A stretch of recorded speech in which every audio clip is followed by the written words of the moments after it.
कहानी की शुरुआत होती है एक खुले मैदान में, जहां माइकल आसमान के खूबसूरत रंग देख रहा है।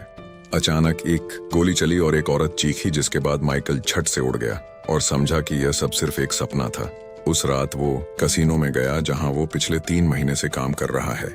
इतने दिनों में उसने पूरा कसीनो अच्छे से याद कर लिया था।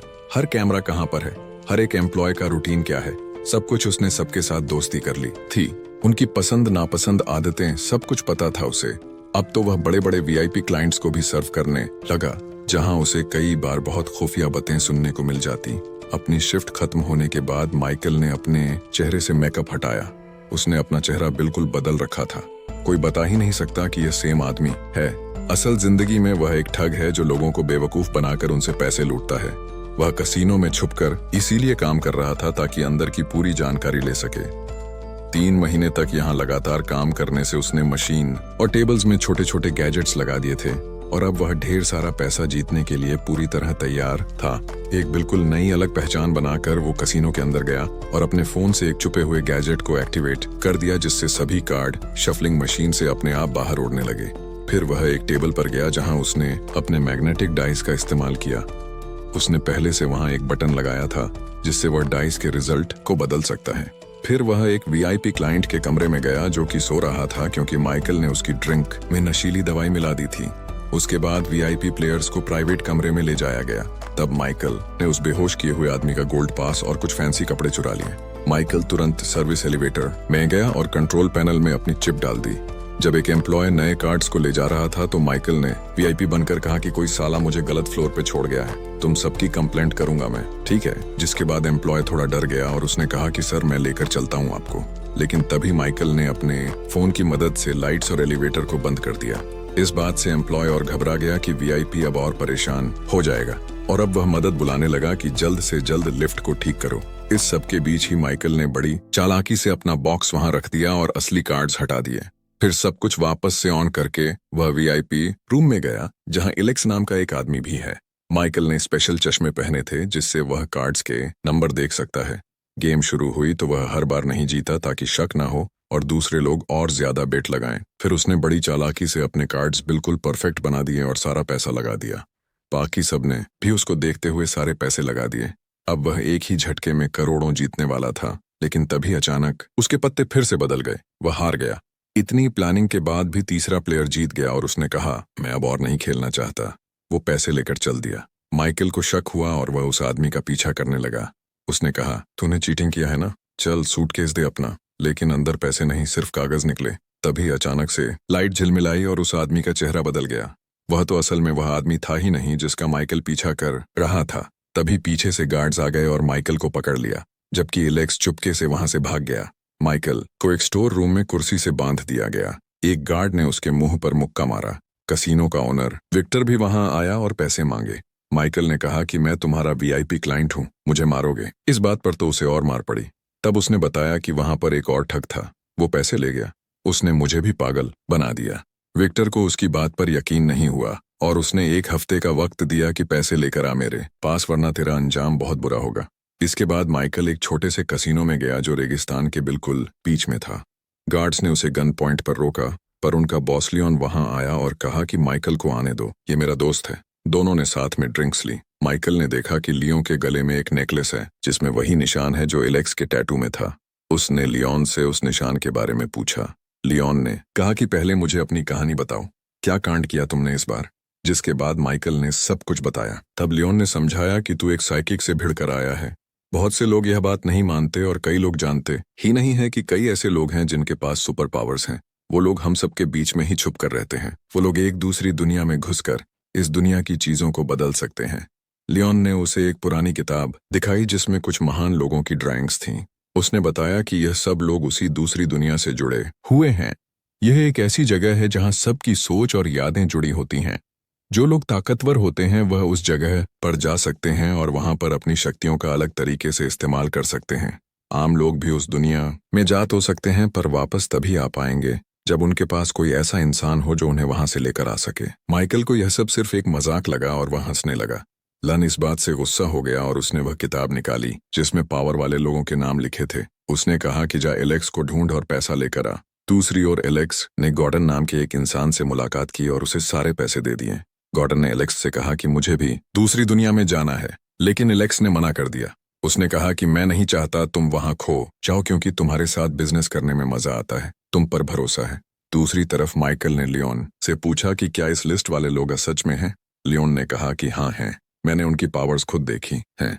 इसके बाद माइकल के दिमाग में एक आइडिया आया। उन शक्तियों का इस्तेमाल करके एक ऐसी टीम बना सकता है जो किसी भी कसीनो को लूट लेगी।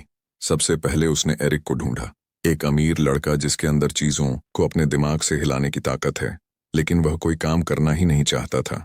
फिर उसे टोनी मिला, जो कि एक टैक्सी ड्राइवर है और इलेक्ट्रॉनिक चीजों को कंट्रोल कर सकता है। माइकल ने जैसे तैसे दोनों को टीम ज्वाइन करने के लिए मना ही लिया। फिर उसे मिला केविन, एक ऐसा इंसान जो किसी को भी हिप्नोटाइज कर सकता है, जो वह दिखाना चाहे वही सच हो जाएगा। उसे इस वक्त एक मेंटल हॉस्पिटल के अंदर कैद करके रखा गया था। डॉक्टर्स उसकी शक्तियों को लोगों के डिप्रेशन को दूर करने के लिए इस्तेमाल कर रहे थे। माइकल ने उससे कहा कि तुम यहाँ अपनी जिंदगी बर्बाद कर रहे हो, मैं तुम्हें अमीर बना सकता हूँ। जब वो भागने के लिए तैयार हुआ तो नर्स भी उनके पीछे भागी। एरिक ने अपनी ताकत से चीजें उड़ाकर सभी पेशेंट्स को आपस में दिया, जबकि टोनी ने अपनी ताकत से एम्बुलेंस को चालू किया और साथ ही गेट को खोल दिया। इस तरह वह सब बड़ी चालाकी से वहां से भाग गए। अगले दिन उन्होंने प्रैक्टिस की कि कसीनो में अपनी पावर्स कैसे इस्तेमाल करनी है। केविन अपनी ताकत से लोगों को हिप्नोटाइज करेगा और टोनी कैमरास को संभालेगा। उन सबकी ताकत उस दूसरी दुनिया से आती थी। उस दूसरी दुनिया में जाकर एरिक अपने हाथों से डाइस को हिलाता था, तब वह असल जिंदगी में खुद ब खुद हिलने लगती थी। केविन बर्फ से बने एक इंसान को अपनी ताकत से कंट्रोल करता था और तब असल दुनिया में बाकी सब भी उसके कंट्रोल में आ जाते। जबकि दूसरी दुनिया में टोनी के आसपास एक बिजली का तूफान आया हुआ था और जिस भी इलेक्ट्रिक डिवाइस को वह हैक करता उसकी चिप उसके सामने आ जाती दूसरी दुनिया में। पहला टेस्ट उन्होंने लियोन के कसीनो में ही किया। शुरुआत में तो सब कुछ एकदम मक्खन चल रहा था, पर धीरे धीरे सिचुएशन बिगड़ गई। केविन बात समझ नहीं पाया और उसने गलती से एक एम्प्लॉय को थोड़ी देर के लिए अंधा कर दिया। वो एम्प्लॉय चौंक गया और जो आदमी हारा था उसने बंदूक निकाल ली। बंदूक देखते ही टोनी घबरा गया और कैमरास को संभालने की जगह उनमें शॉर्ट सर्किट कर दिया। माइकल ने दौड़कर उस क्लाइंट को रोका और सबको शांत किया। उसे समझ आया कि हमें कोई बेहतर तरीका ढूंढना होगा आपस में बात करने का, तभी वह सही तरीके से इस चीज को आगे बढ़ा सकेंगे। अगले दिन माइकल एक फ्यूनरल में गया जहां कई औरतें वरेनिका से मदद मांग रही थीं। तब कुछ काले कपड़े पहने आदमी वहां आए और वरेनिका डर कर भाग गई। उसने अपने हेडफोन्स गिरा दिए जो कि माइकल ने उठाए। जब दूसरी गली से और आदमी आए, वेरोनिका एक पुरानी बिल्डिंग में छुप गई। माइकल ने उसके पास जाकर हेडफोन्स वापस दिए और कहा कि मैं उन आदमियों में से नहीं हूं। वेरोनिका उससे दूर जाने लगी, पर माइकल फिर भी उसके पीछे गया। वेरोनिका लोगों का दिमाग पढ़ सकती थी। उसने सीधे तौर पर माइकल से कहा कि मुझे तुम्हारे प्लान में कोई इंटरेस्ट नहीं है। तभी उन आदमियों में से एक ने उन्हें देख लिया। माइकल ने वेरोनिका को जल्द से जल्द वहां से भागने को कहा और उस आदमी को रोका। दूसरी तरफ गॉर्डन ने एलेक्स के कहने पर अपनी ट्रेनिंग शुरू की। एक दिमाग पर कंट्रोल करने वाले आदमी ने उसे दूसरी दुनिया में भेज दिया। अब गॉर्डन के पास भी ताकत थी लोगों के दिमाग को कंट्रोल करने की। जब उसका दिमाग बेहोश पड़ा था तो उसने एक पेंटर को मजबूर किया कि वह एक फेमस पेंटिंग की कॉपी बनाए। इसके बाद गॉर्डन ने म्यूजियम में काम करने वाले एक आदमी को कंट्रोल किया और कहा कि इस फेक पेंटिंग को असली पेंटिंग के साथ बदल दो। जब असली पेंटिंग दूसरे म्यूजियम में भेजी जाने वाली थी, जब नकली पेंटिंग को एक वैन में ले जाया जा रहा था, तब गॉर्डन अचानक से होश में आ गया। उसने उस कंफ्यूज हो चुके पेंटर से असली पेंटिंग थोड़े से पैसे देकर खरीद ली। जिन लोगों को उसने अपने दिमाग से कंट्रोल किया था उन्हें कुछ भी याद नहीं रहा। उधर माइकल ने वेरोनिका को अपने साथ काम करने के लिए मना लिया था और जल्द ही उसे अपनी टीम से मिलवाया। उसने बताया कि वेरोनिका दिमाग पढ़ सकती है और अपनी बात को बिना कहे दूसरों के दिमाग में डाल भी सकती है। वह माइकल की सभी बातों को सभी लोगों तक पहुंचाएगी। उस वक्त जब वह कसीनो में खेल रहे होंगे, प्रैक्टिस करने के लिए माइकल ने वेरोनिका से कहा कि दूसरी दुनिया में जाओ। दूसरी दुनिया उसके लिए एक अजीब सा जंगल था। फिर माइकल ने अपने दिमाग में सोचा कि एरिक शहर के सबसे बड़े घंटे को हिलाए। वेरोनिका ने यह सोच एरिक तक पहुंचा दी और एरिक ने बिल्कुल वैसा ही किया। उसके बाद माइकल ने चाहा कि दो लोग दौड़ते हुए मदद के लिए चिल्लाएं। वेरोनिका ने यह सोच केविन को भेज दी और केविन ने तुरंत अपनी शक्तियों से ऐसा कर दिया। इसके बाद माइकल ने सोचा कि काश टोनी इस सारे एरिया की लाइट्स में शॉर्ट सर्किट कर दे ताकि लोग घबरा जाएं और सारे पंछी उड़ जाएं। आखिर में माइकल ने वेरोनिका से कहा कि सबके दिमाग में डाल दो कि एक भूकंप आ रहा है। वेरोनिका ने बिल्कुल ऐसा ही किया और इन सारी चीजों को साथ में मिलाकर लोगों को यकीन हो गया कि सच में भूकंप आ रहा है। सब लोग भागने लगे, सिर्फ माइकल की टीम वहां पर रही। इसके बाद माइकल ने एक रेस्टोरेंट से ही कुछ ड्रिंक्स चुरा ली और अपना प्लान समझाया। उन्हें अपना भस बदलकर कसीनो में घुसना होगा। हर मेंबर अलग टाइम पर आएगा, सिर्फ वेरोनिका माइकल के साथ आएगी उसकी मंगेतर बनकर। इसके लिए उन्हें अच्छे कपड़े और बढ़िया मेकअप चाहिए होगा। तो सब लोग शॉपिंग करने और स्टाइलिस्ट के पास गए। 2 दिन बाद टीम कसीनो पहुंच गई। माइकल ने खेलना शुरू किया और वेरोनिका ने बिल्कुल शांत रहकर उसके दिमाग को पढ़ना, ताकि वह उसकी सोच को बाकियों तक भेज सके। टोनी अपनी बारी खेलते हुए कैमरास को कंट्रोल कर रहा था। एरिक माइकल के खिलाफ खेलने वालों में था और जानबूझकर सबको हरवा रहा था ताकि माइकल जीत सके। जब माइकल काफी सारा पैसा जीत गया तो वह और वेरोनिका दूसरे टेबल पर गए जहां केविन एम्प्लॉय को कंट्रोल कर रहा था। शुरू में सब कुछ सही चला, पर फिर एरिक ने ज्यादा शराब पी ली और बार बार हार कर तंग आ गया। उसने कसीनो में घूमने वाली एक मशीन को खुद ब खुद कंट्रोल करके सारा पैसा जीतना शुरू कर दिया। वो वेरोनिका की मदद से अपनी मन की बात भेजने की बजाय सीधे सीधे माइकल से बातचीत करने लगा। टोनी भी ओवर एक्साइटेड हो गया और एक साथ बहुत सारी मशीनन्स को कंट्रोल करने लगा। एक के बाद एक सब में जैकपॉट निकल रहा था उसका। इससे गार्ड्स को शक हो गया। उन्होंने एरिक और टोनी को पकड़ लिया। जब गार्ड्स उन्हें लिफ्ट तक लेकर आए तो बाकी टीम वहीं पर मौजूद थी। केविन ने गार्ड्स को हिप्नोटाइज करके वापस भेज दिया और टीम ने लिफ्ट में छुपकर बात की। माइकल ने उन्हें डांटा और समझाया कि अगर पकड़े गए ना तो जान से मार देंगे ये लोग, तुम जानते नहीं हो इन्हें। अब सबने वादा किया कि आगे से सिर्फ माइकल की बात मानेंगे। फिर वह सभी लोग आखिरी टेबल पर गए। माइकल ने अपने पूरे पैसे एक ही बेड में डाल दिए। केविन पत्ते बांटने वाले आदमी को कंट्रोल कर रहा था और एरिक डाइस को अपने हिसाब से हिला पा रहा था। उनका प्लान बिल्कुल सही चला और माइकल ने एक ही झटके में $1 मिलियन जीत लिए। फिर सब बीच पर गए, ड्रिंक्स पी और आग के आसपास जश्न मनाया। वेरोनिका थोड़ा दूर बैठी थी। माइकल उसके पास गया, कहने लगा कि हमारी काफी अच्छी टीम है, अगर साथ रहे तो बहुत पैसे कमा सकते हैं। लेकिन वेरोनिका ने साफ मना कर दिया। दोनों के बीच झगड़ा हुआ और दोनों ने एक दूसरे को बहुत बुरा भला कहा। उधर एलेक्स ने गॉर्डन के साथ डिनर किया और उसे कहा कि हमें ट्रेनिंग कैंसिल करनी होगी। एलेक्स ने कहा कि जब तक तुम्हें कोई ऐसा इंसान नहीं मिलता जिस पर तुम पूरा भरोसा कर सको, वहां पर फंसने का बहुत चांस है। गॉर्डन ने जब माइकल के बारे में पूछा तो एलेक्स ने बताया कि उसने नई टीम बना ली है। यह सुनकर गॉर्डन नाराज हो गया और बोला कि अब उन्हें कुछ करना पड़ेगा। अगली सुबह पूरी टीम कहीं जा रही थी और तभी अचानक एक एसयूवी उनका पीछा करने लगी। टोनी ने उससे बचने की कोशिश की पर तभी एक दूसरी एसयूवी भी आ गई। दोनों गाड़ियों ने उन्हें घेर लिया और टोनी को रोड के बीच में रुकना पड़ा। विक्टर अपने आदमियों के साथ निकला और पूरी टीम को पकड़कर उनके हाथ बांध दिए। माइकल ने कहा कि हमारे पास पैसा है, हम दे देंगे, पर विक्टर ने कहा कि मुझे तुम्हारे पैसे में नहीं, तुम्हारी ताकत के अंदर ज्यादा इंटरेस्ट है। माइकल के पास कोई ताकत थी नहीं, इसीलिए उसे पहाड़ी के किनारे ले जाकर गोली मार दी गई। उसका शरीर पहाड़ी से नीचे गिर गया। बाकी सब ने यह देखा तो बहुत ज्यादा डर गए और अपनी दूसरी दुनिया में छुप गए। वो यह नहीं जानते थे कि यह सब कुछ एक चाल है। माइकल जिंदा है और उसे गॉर्डन के पास ले जाया गया, जो कि असल में उसका बाप है। गॉर्डन ने उसके हाथ खोल दिए। माइकल इस वक्त शॉक में था। उसे समझ आया कि उसके पिता ही यह सब करवा रहे थे। गार्ड्स ने उसे पकड़ लिया और गॉर्डन ने कहा कि तू 10 साल से मुझे इग्नोर कर रहा है, इसीलिए मुझे ऐसा करना पड़ा। याद है जब तू छोटा था हम दोनों एक खास दरवाजे के सपने देखते थे। अब मुझे पता है उस दुनिया में कैसे जाना है। थोड़े दिन बाद विक्टर के कसीनो में टोनी, केविन और एरिक को जबरदस्ती एम्प्लॉइज बनाया गया ताकि क्लाइंट्स को आसानी से हराया जाए। एक दिन जब वह अपने कमरे में वापस आए तो देखा कि बाथरूम में एक प्लम्बर काम कर रहा है। वह कोई और नहीं बल्कि माइकल था। उसने देखा कि वेरोनिका वहां नहीं थी। बाकी लोगों ने बताया कि उसने विक्टर के लिए काम करने से मना कर दिया था और तब से वह कोमा में है, क्योंकि माइकल की मौत देखने के बाद वह अपनी दूसरी दुनिया से बाहर ही नहीं आई।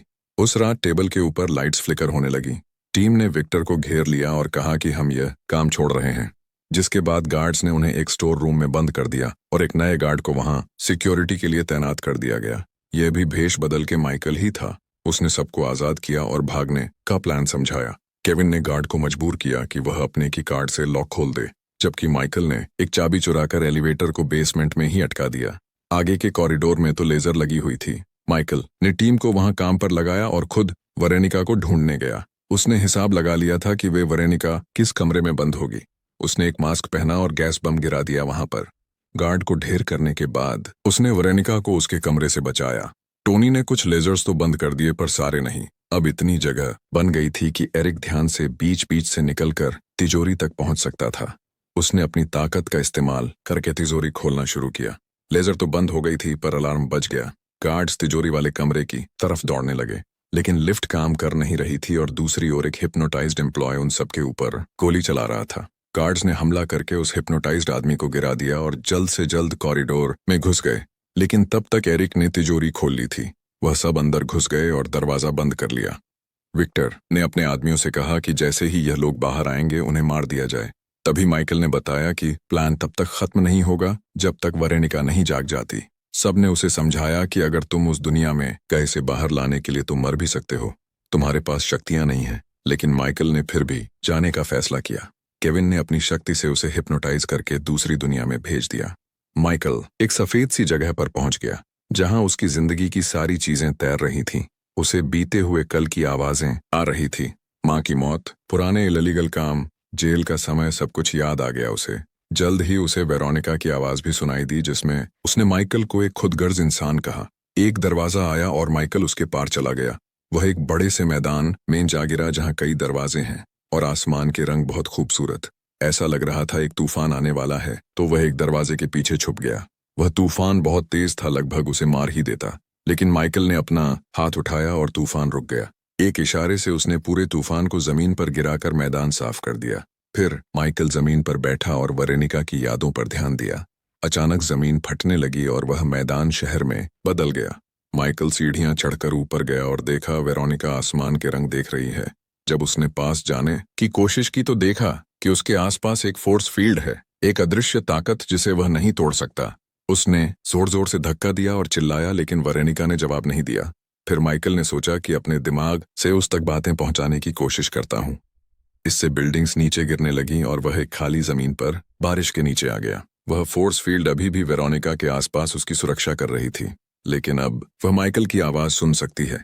उसने कहा कि वह असली दुनिया में वापस नहीं जाना चाहती क्योंकि वहां उसे किसी से मतलब नहीं है, कोई उसका इंतजार नहीं कर रहा। माइकल ने समझाया कि मैं जिंदा हूं, लेकिन वेरोनिका ने उसकी बात पर विश्वास नहीं किया। तब माइकल ने उनकी पहली बार मिलने की याद भेजी। दोनों भागे और जब माइकल छत पर आया तो उसने वेरोनिका से कहा कि तुम्हारे पास कोई और हो ना हो, मैं जरूर हूं। वेरोनिका ने माइकल का हाथ पकड़ा और दोनों एक मैदान में वापस आ गए जहां हर तरफ दरवाजे थे। उन दोनों ने एक दूसरे को चूम लिया और फिर वेरोनिका एक दरवाजे से चली गई जिससे वह असल जिंदगी में जाग गई। माइकल के लिए यह पहली बार था, इसीलिए उसे खुद अपना रास्ता निकालना होगा। फ्लैशबैक दिखाया गया जिसमें हमें पता चला कि गॉर्डन ने माइकल को इस दूसरी दुनिया के बारे में सब कुछ सिखाया था और वह चाहता था कि माइकल उसका पार्टनर बने ताकि दोनों बाप बेटा मिलकर इन दरवाजों का इस्तेमाल करके दुनिया को लूट खाएं। गॉर्डन ने उसे कंपस दिया और मदद भेजने का वादा भी। अभी वर्तमान में माइकल ने देखा कि एलेक्स एक दरवाजे से आ रहा है और वह उसके पीछे चल दिया। एरिया धीरे धीरे कसीनो में बदलने लगा। माइकल ने एलेक्स के पीछे जाके वहां उन दोनों की मौत का सीन देखा। एलेक्स ने माइकल को समझाया कि किसी के दिमाग में कैसे घुसते हैं। अब माइकल ने आगे का प्लान बना लिया था। वो अचानक से तिजोरी में जाग उठा और कहने लगा कि वह पैसे लेकर निकल रहे हैं।